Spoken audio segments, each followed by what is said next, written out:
Bonjour à toutes et à tous et bienvenue dans cette série d'entretiens consacrés aux problématiques qui concernent votre vie quotidienne, à vous Français établis à l'étranger ou à vous qui souhaitez partir un jour.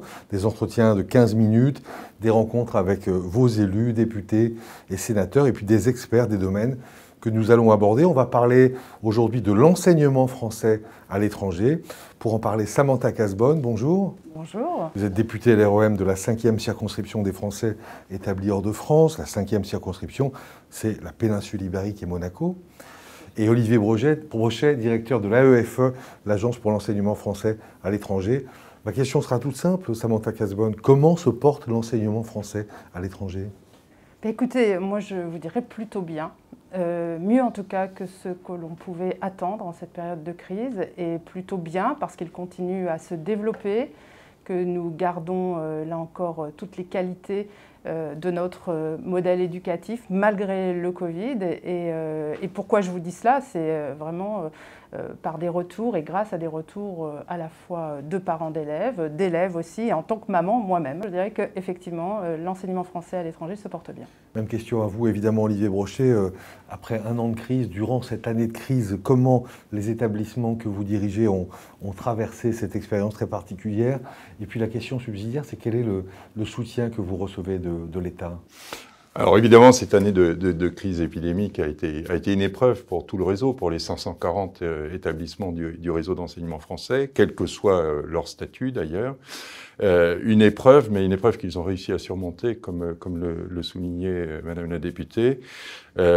Surmontée d'abord par un travail extraordinaire qui a été mené sur le terrain par les équipes. Avec le soutien de l'agence en particulier pour justement aider les lycées à continuer à fonctionner malgré la crise, malgré les fermetures physiques très nombreuses. Combien de fermetures au printemps de l'année dernière, au paroxysme de la crise, tous les établissements fermés. Tous les établissements ont été fermés et ont dû gérer la crise pendant toute cette période fermée. Aujourd'hui, au moment où je vous parle, il n'y a que 45% des établissements qui peuvent être ouverts. On a une amélioration à l'automne dernier, et puis là, à nouveau, on est dans les fermetures.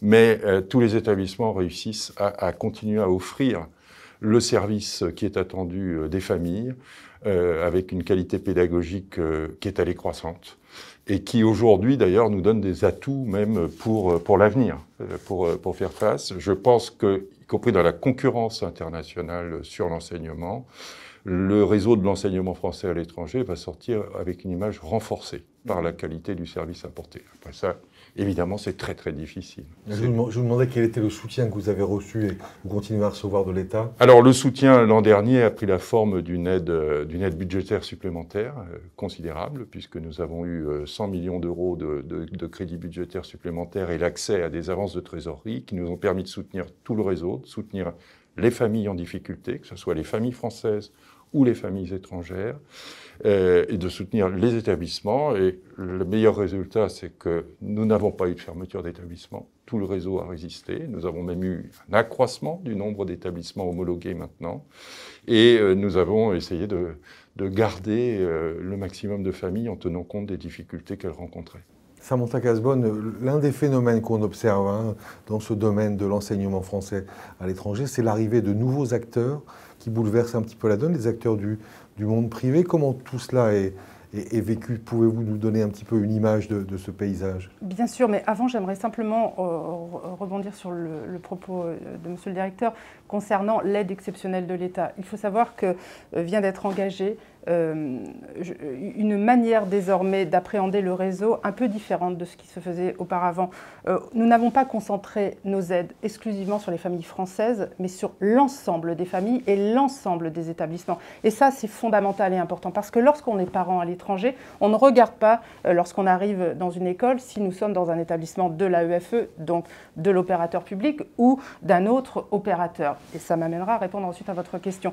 Donc en cela, cela rassure aussi les familles de savoir que la France, dans n'importe quel établissement homologué, est aujourd'hui à leur côté. Ça, c'est fondamental pour l'image de notre pays et aussi pour tout parent que nous sommes, de savoir que, en cas de difficulté, l'État français est à nos côtés, où que nous soyons dans un établissement homologué français. Voilà, maintenant, pour répondre à votre question sur le développement, il est clair que cela peut parfois être une crainte pour certains qui ont été habitués à avoir des modes de fonctionnement subventionnés par l'État.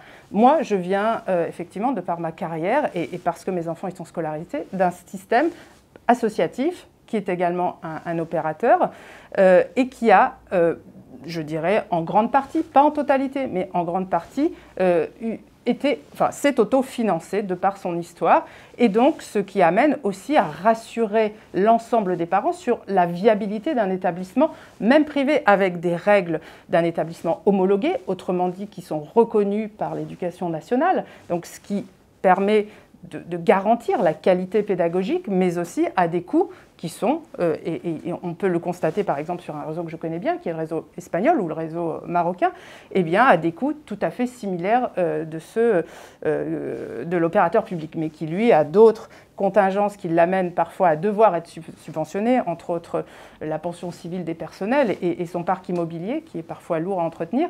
Mais je dirais qu'en cela, les opérateurs privés, aujourd'hui, ont la possibilité d'amener, je dirais, une éducation française aux familles, maintenant en fonction aussi des attentes locales, et puis parce que c'est aussi, il faut le reconnaître, grâce à nos familles étrangères, et pas simplement grâce aux familles françaises, que ces établissements peuvent vivre, mais à des coûts totalement raisonnables et qui les font entrer, je dirais, aujourd'hui dans cette grande famille des établissements homologués, sans qu'il y ait à craindre qu'un jour ces coûts deviennent trop importants, parce que de toute façon, comme le disait tout à l'heure le directeur, il y a aussi la concurrence qui veille, et nous sommes en concurrence, il ne faut pas l'oublier, avec les modèles anglo-saxons, chinois, turcs qui se développent, et nous devons absolument, absolument continuer à garder cette influence par notre éducation. Et comme le disait le président de la République, voilà, nous sommes une puissance éducative, mais aussi à l'étranger. Comment vous luttez justement, Olivier Brochet, contre cette concurrence des pays étrangers, vous,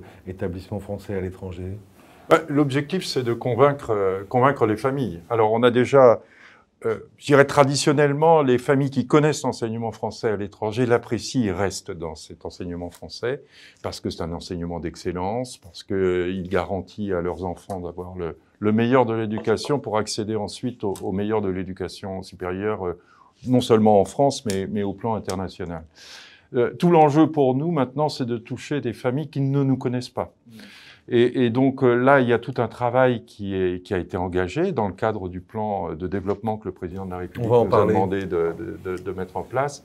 Et pour moi, la clé, c'est de montrer que l'enseignement français à l'étranger apporte une réponse à des besoins que les familles peut-être n'identifient pas encore bien, non seulement en termes de qualité, mais en termes de plurilinguisme, d'ouverture de leurs enfants sur des dimensions culturelles qui sont vraiment au cœur du projet éducatif français.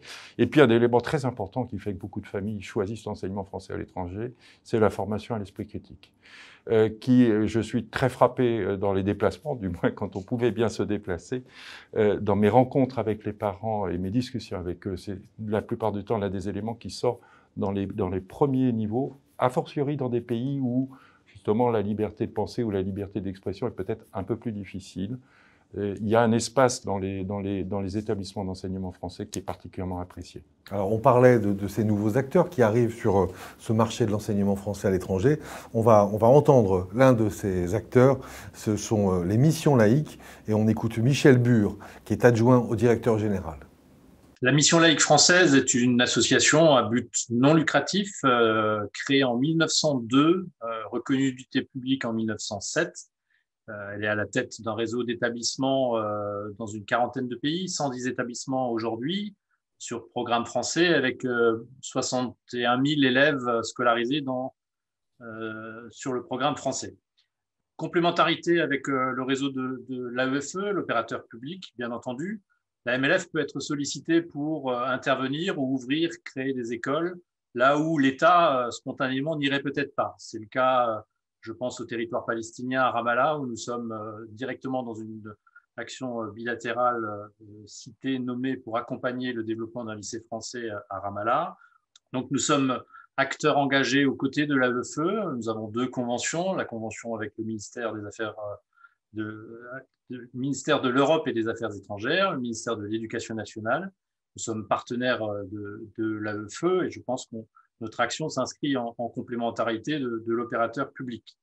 Nous sommes engagés au niveau de la formation aussi, c'est sans doute un des éléments qui nous distingue d'autres opérateurs engagés aujourd'hui à l'international, puisque nous sommes à la fois responsables pédagogiques, administratifs, juridiques, financiers de nos établissements.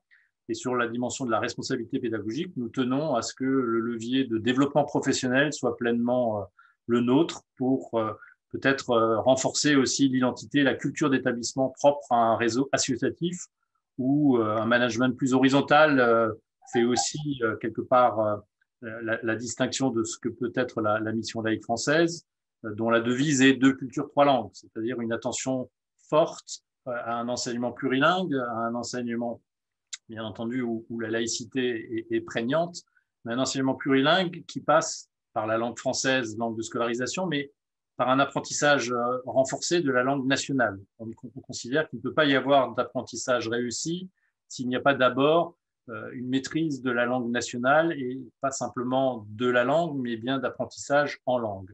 Donc 3 langues, c'est évidemment aussi en complément avec l'anglais pour faire d'une certaine façon la preuve que l'enseignement français, c'est être un enseignement aujourd'hui international, à renommée internationale, à portée internationale, et qu'il est tout à fait capable de scolariser des élèves, en ce qui concerne la mission laïque, plutôt des élèves nationaux, majoritairement nationaux. C'est sans doute là aussi une distinction avec l'opérateur public. Nos élèves sont des élèves du pays d'accueil.